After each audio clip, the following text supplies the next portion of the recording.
what was it that engaged you as filmmakers about her? Please. Well, I think we thought she was going to run for president. And I think everybody who talks to us in the film also felt the same way.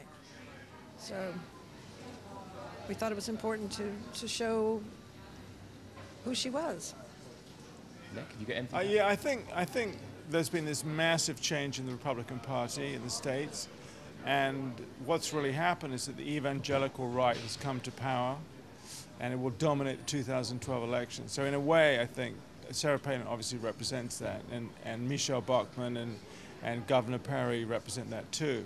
So even though she's not running, it's still the evangelicals, I think, who are very much controlling things that are happening.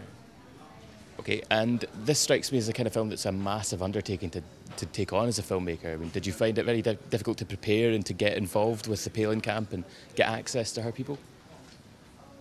Well, I think we moved to Wasilla and knew that we were going to spend a long time there.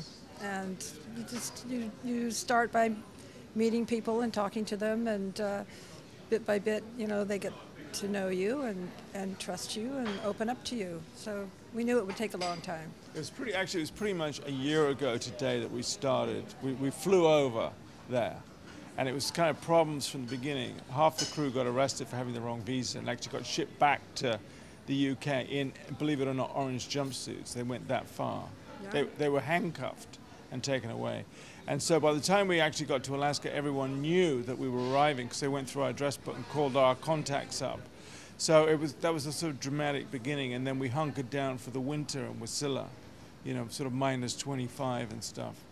And it took the better part of the year to do the film, and a lot has changed in that year. So it's been a long process, and not least of which is Sarah Palin, who was the Republican front runner then, has sort of dropped out of the race. And you guys have done a lot of filmmaking together, and you both like working with small crews. We're still talking. Just about. I was wondering if you can tell us a little bit about your working methods and why you like making films on such a small scale. Why is that effective for you guys? Well, no one else will work with us. That's the main reason.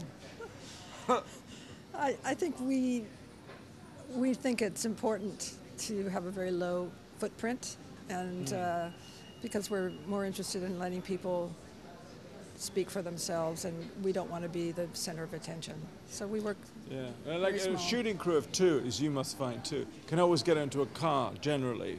Whereas if you're 4 or 5, you've got a problem. You can't just sort of follow your subject in an easy way, and you become like bigger than them. So it's, we come out of kind of almost like people who made anthropological or observational films where you're trying to cause as little disruption as possible. Not that we don't cause a lot of disruption anyway, Right.